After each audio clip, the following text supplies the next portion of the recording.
Gen AI transforming manufacturing from engineering to operations. Hi, I'm Satyana Rajan, host. Welcome to the podcast. Today we have Vijay Kumar Ramalingam, Vice President of TVS Electronics, a leader with deep expertise in digital transformation, generative AI for engineering, and the product development. Vijay Kumar has held leadership positions at Honeywell and Bosch, two of the world's most innovative manufacturing companies. He brings unique insights into how AI is transforming product development, manufacturing operations, and India's opportunity in the global electronic manufacturing and services called EMS and the semiconductor sectors. Vijay Kumar, welcome. Thank you, Satya. So, right from profiles and the data that I've collected about you, it's going to be very interesting. And I wanted to take a worldly view, of course, towards the later end. But we would start with your journey across the three giant companies that you have worked. So you have had the opportunity to lead at the three major global companies, which is Bosch, Honeywell, and now TVS Electronics. What's the common thread that connects these three experiences, and what drew you to the current company at this particular moment? Yeah, thanks, Satya. So, if I look at all three companies, they are leaders in their domains, be it automotive, aerospace, or industrial automation, or consumer electronics, specifically in the transaction solutions in TVS Electronics. If I look at what connects them, is a shared commitment to the customer success, driven by technology and also innovation, with a strong focus on people. Today, technology is evolving very fast, and keeping pace is no longer optional, be it companies or for engineers. Okay, so constant learning, upgrading ourselves, okay, is a very important learning what I have throughout this career. I have come across different transitions. One is from ICE to electric vehicle or fuel cells, even electrifications in aero engine, or if you look at retail, video analytics or AI-based solution, and of course using AI/ML for day-to-day activity and engineering, the core product engineering. So these are all fascinating for me. In TVS Electronics, we focus on designing and building the reliable computing and transaction device in India, for India, make in India. By doing so, we try to solve India's specific challenges and reduce our dependence on imports and also, of course, trade deficit, whatever we have.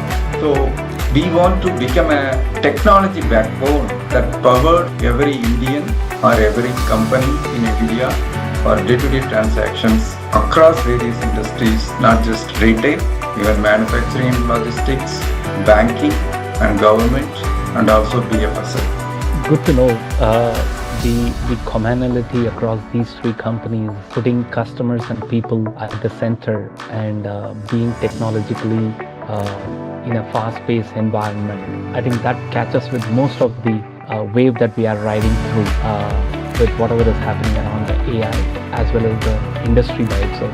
Good to know that. Now we'll slightly get on to the semantics of the product development, particularly how Gen AI is transforming the product development. I know you are deeply focused on generative AI for engineering and product development specifically. This is what we call as the frontier area, right? Can you paint a picture of how Gen AI is fundamentally changing how products are designed and developed? Yeah, very good question.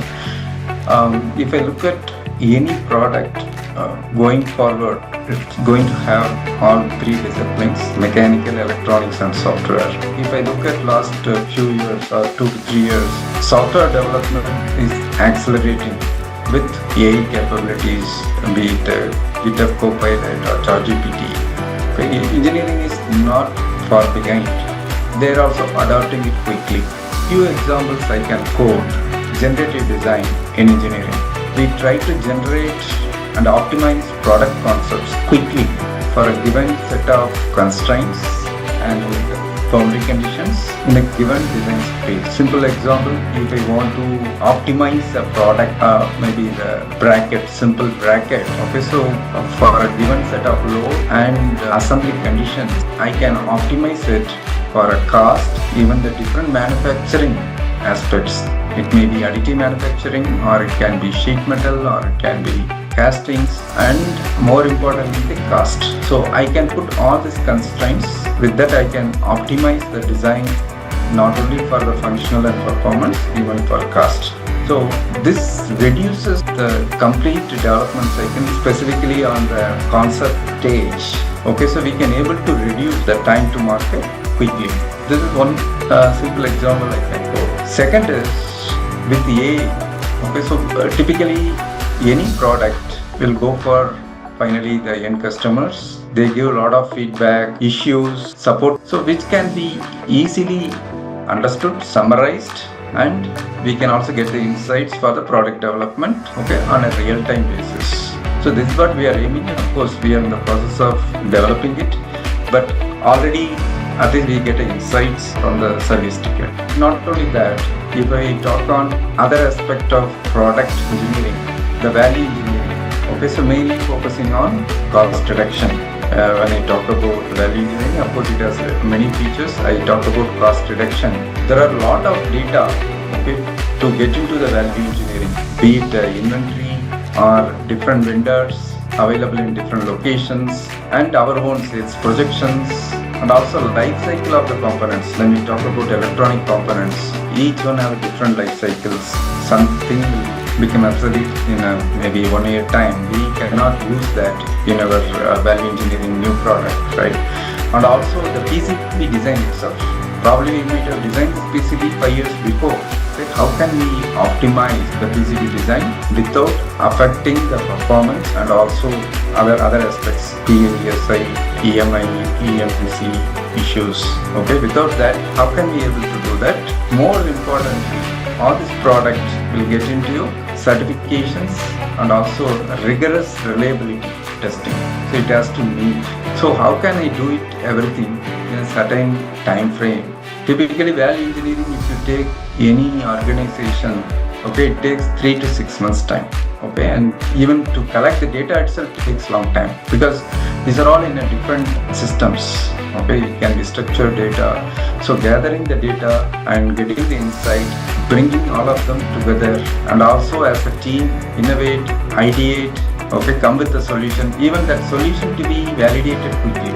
So we can use generative AI for this kind of aspects. So this will reduce our time to market even in the value engineering perspective. So value engineering not only in the new design, we can also apply it value engineering perspective. That's very interesting point of view, not just the concept phase where you come up with different design iterations, but also something that is made a while back and how much it is applicable to now, the current conditions, and then quickly ramping up. That's a very favorable place of AI, and good to know that you're already on that journey. Now going a little bit further, right from the concept design to simulation, AI, and the prototyping aspects of the engineering and development. Simulation and virtual prototyping have always been important in the product development, right? How is Gen AI changing this particular landscape of simulation and virtual prototyping? Are we moving towards a world where physical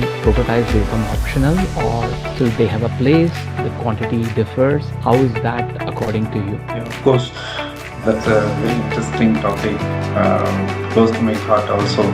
The simulation, virtual simulation play a very important role in reduce the cycle time of any product development. Already automotive and aerospace companies are master to it. Okay, they reduced drastically the launch of products.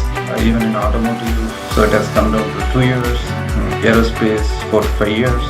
So these are all possible with virtual simulation only. For example, crash test, if we physically do it, okay, we need to have a complete vehicle built in with all the accessories, all the subsystems available, and also expensive setup and time. In case we do see some failure, we have to go back to the drawing board and redesign everything. It takes a lot of time.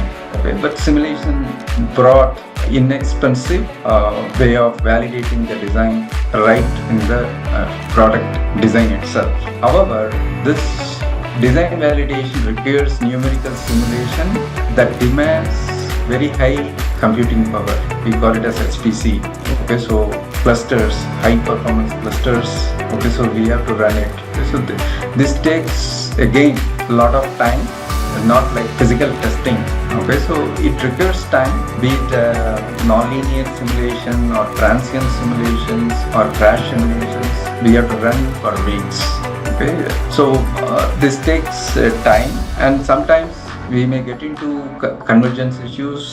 Then again, we have to modify our mesh strategy and come back. Okay, so it takes time. So with AML, okay, so we can able to bring down this cycle as well. Okay, ML can understand the behavior of the product based on the past simulations and physics, complex physics, and it can predict, okay, so what will be the simulation result based on my new design factors in a fraction of a second, I would say. There are companies mastered in this. Okay, so it's evolving, of course, but it's a good start. We can able to see it's happening. This will reduce our time to market and also avoid a respeed. Okay, so this is something like first time right. We can able to do that. One example I can quote is, the battery energy storage system, okay, which is a modular or it can be massive structures, something like 40 feet containers or 20 feet containers. So here the cooling and structural rigidity, okay, optimizing the structures or complete product, it takes long time. And also we need to make a physical prototype. That is again expensive, takes time, but we can able to solve this problem, optimize the cooling and structural rigidity, okay, structural stiffness within a week time, and we can come with a good solution. So this is one of the example I can quote from AI perspective. And AI also not only just do the simulation, it can automate the simulation of flows, repeated of flows. Okay, so even designers can able to do the simulations. Okay, so without getting into the parameters of simulation, okay, simulation solvers. Okay, so these are the additional examples for us, okay, to move towards. And the other thing is simulation provide a lot of data. Okay, so voluminous of data output.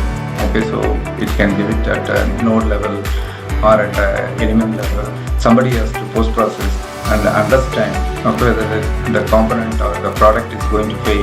Okay, it takes time. Sometimes it may happen that we may miss some of the critical things by human oversight. Okay, AML can bring this kind of insights for the designers to take a decision. So this is going to be something like a co-pilot, I would say, work with simulation or designers going forward. This will help to accelerate the design. And of course, your question on whether it is going to replace the physical prototype, no.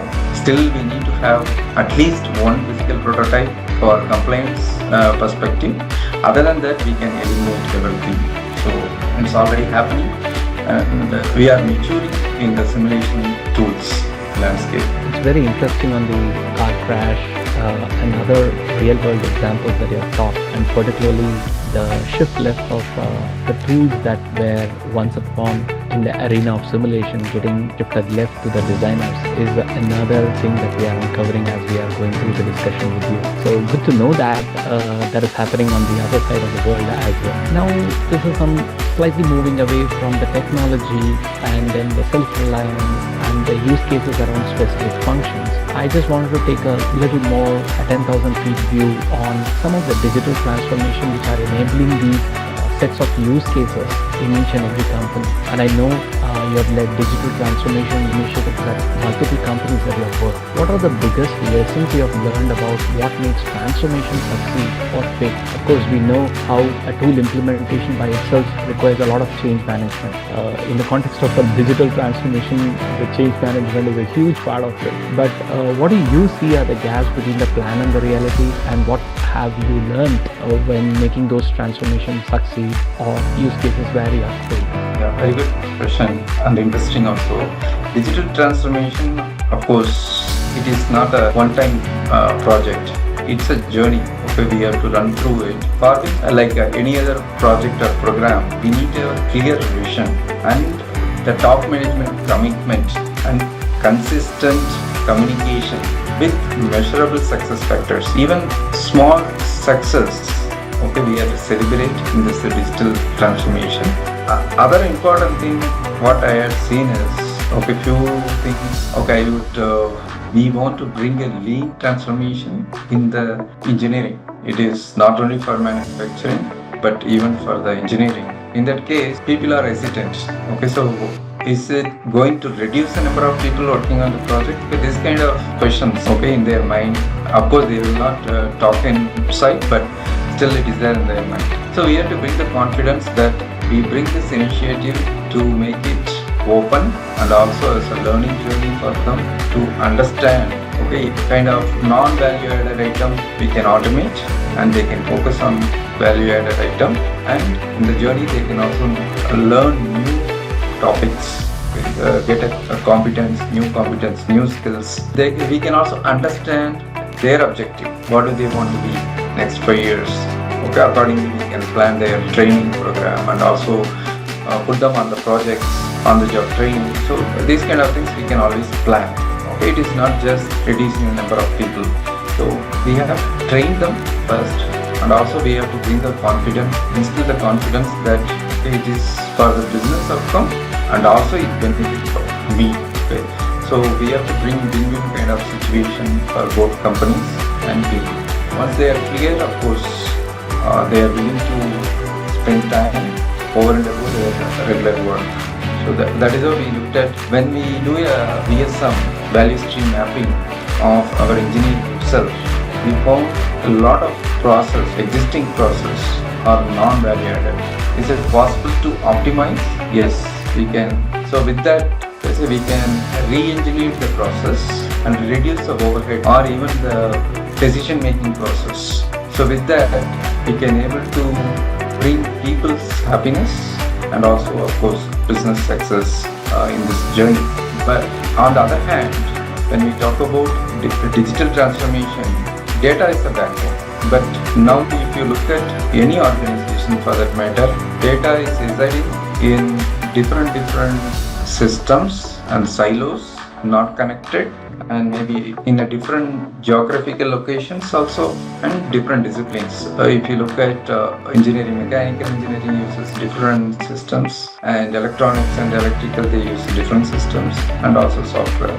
So just in engineering itself, then you talk about ERP, CRMs, and there will be a different data lake. So all these things, how can we bring them together and also make sure that the data are clean and usable? So that's another thing.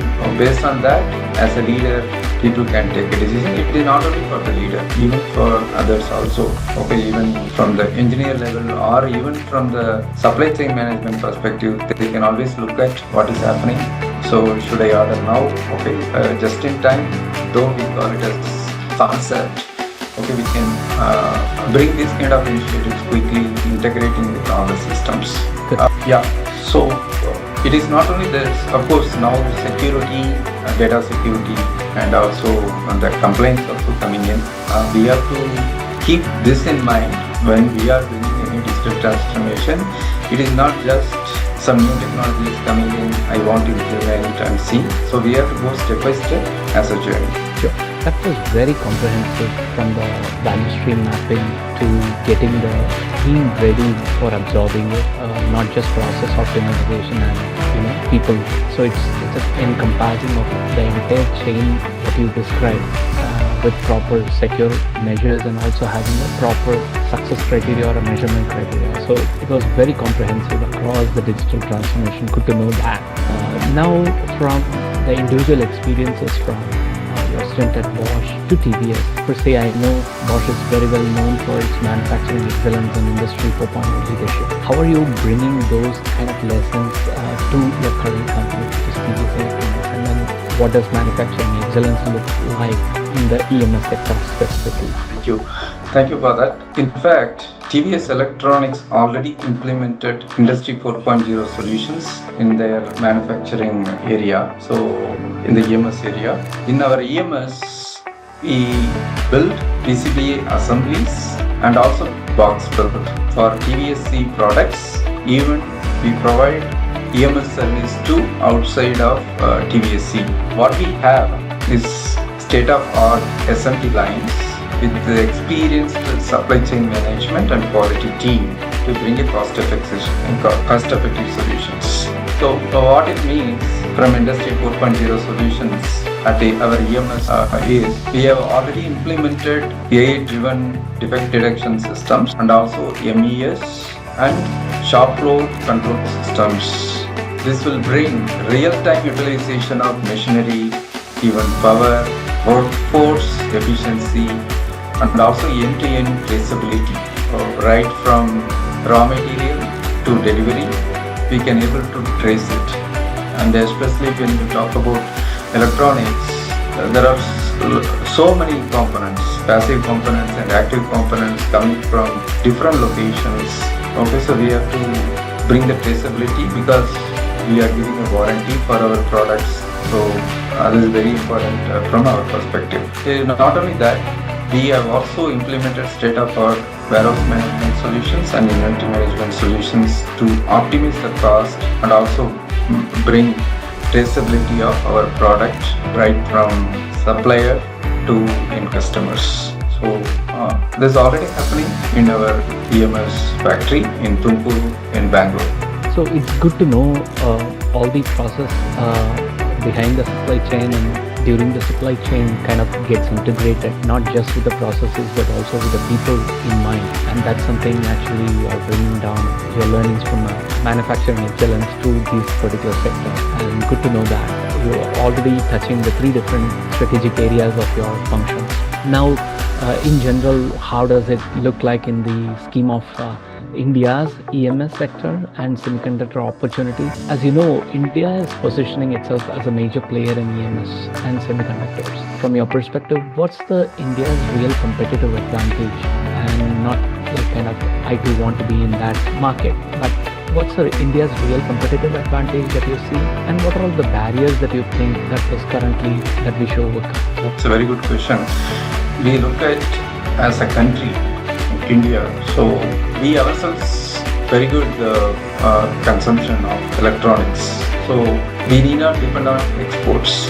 So our internal consumption itself very high. So we need to have lot of electronics and also other gadgets manufacturers in India.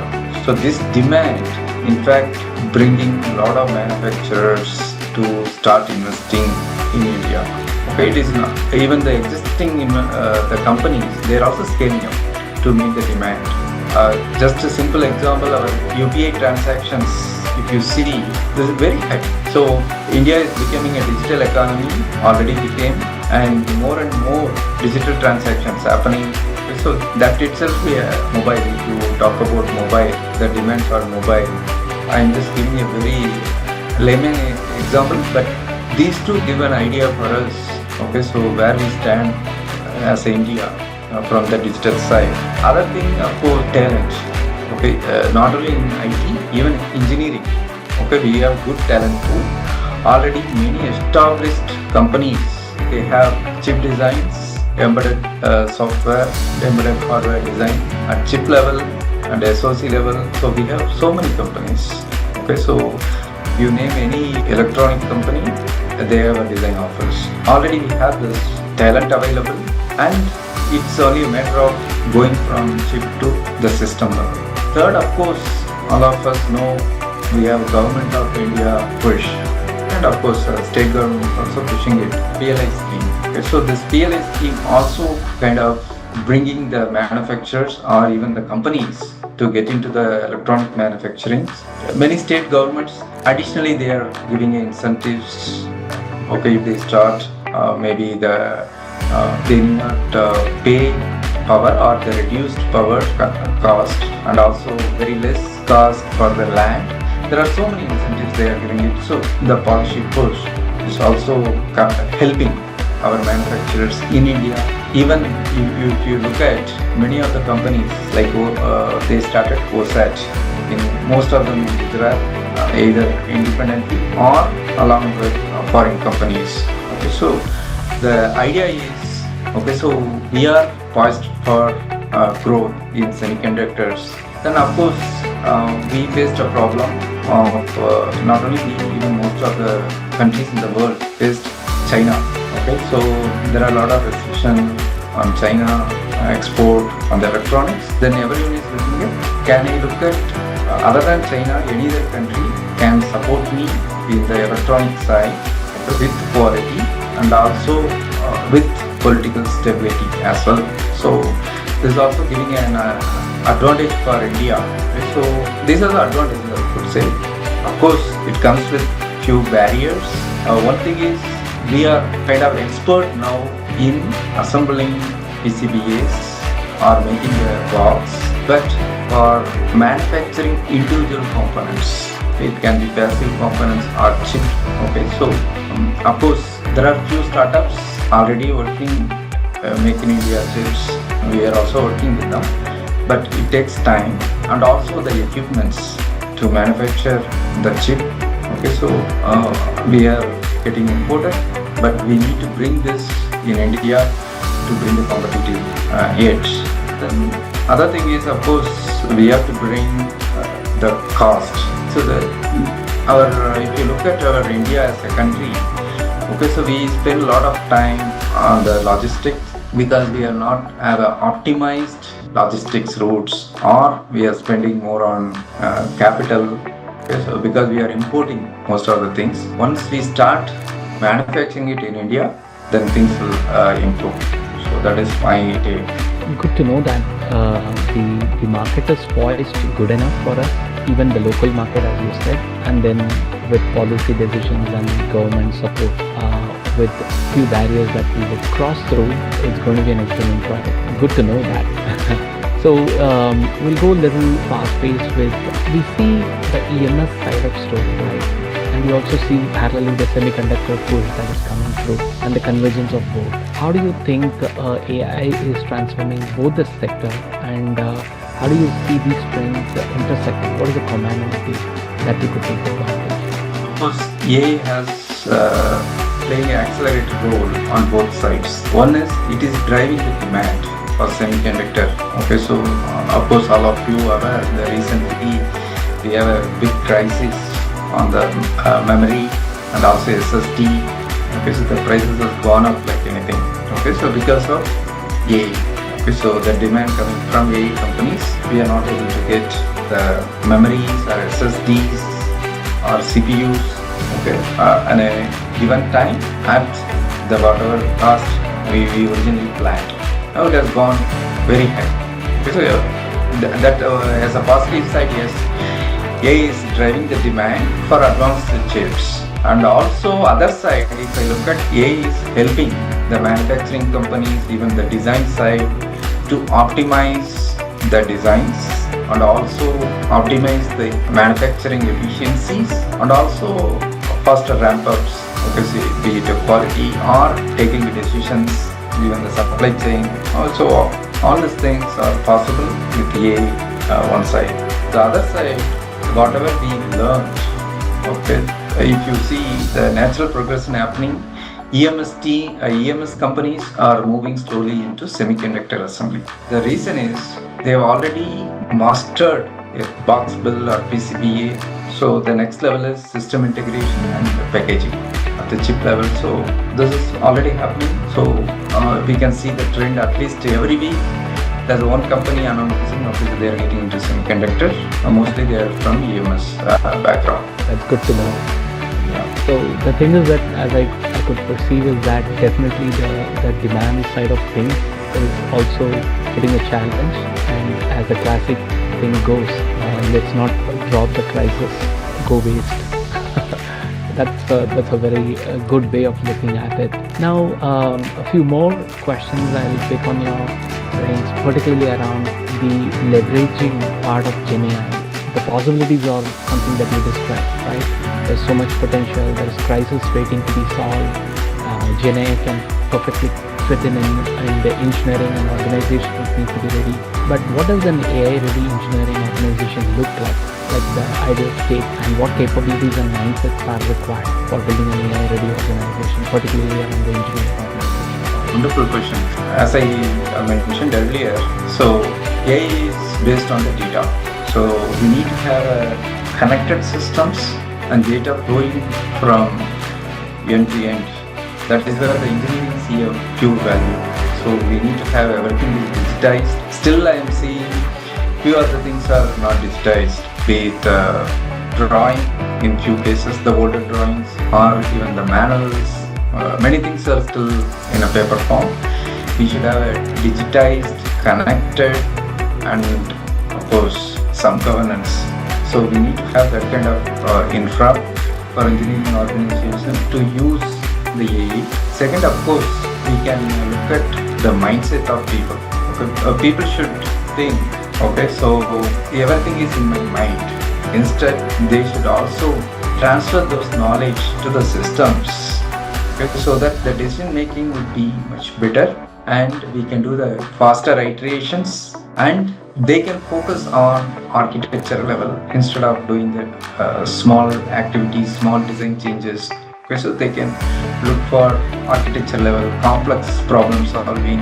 Okay, so there's a mindset change. So they should also understand the value chain from this perspective. Other is we can use AI end to end, right from requirement to testing with automated workflows.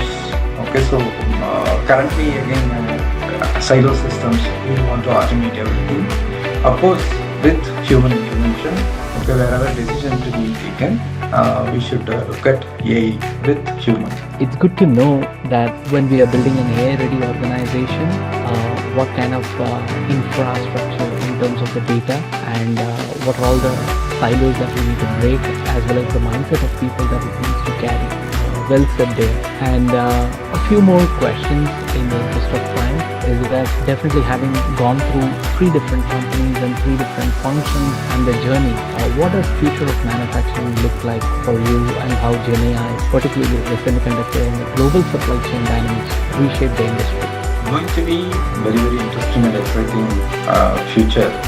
Specifically, we will have smart factories where we can look at preventive maintenance and efficiency improvement and AI assisted design. Okay, it is not going to be AI driven, it's AI assisted design and manufacture going to be there. And semiconductors going to play a very important role in the overall India growth. Okay, with the design and assembly and advanced packaging going to happen in India. So this will reduce our dependence on imports and also bring high value products from India. So this will also kind of help our domestic market growth and also the new product coming to India for world. Because we can also export, it is not just import, so we can also export components to outside.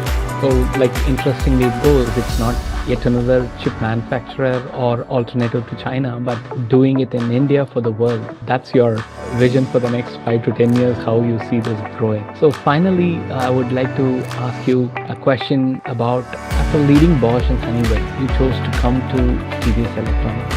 What's your vision for TVS and what kind of problems are you more excited to solve? Yeah, thanks for that. So in TVS Electronics, okay, so the main motive is make in India and solve India specific problems which is not understandable by others.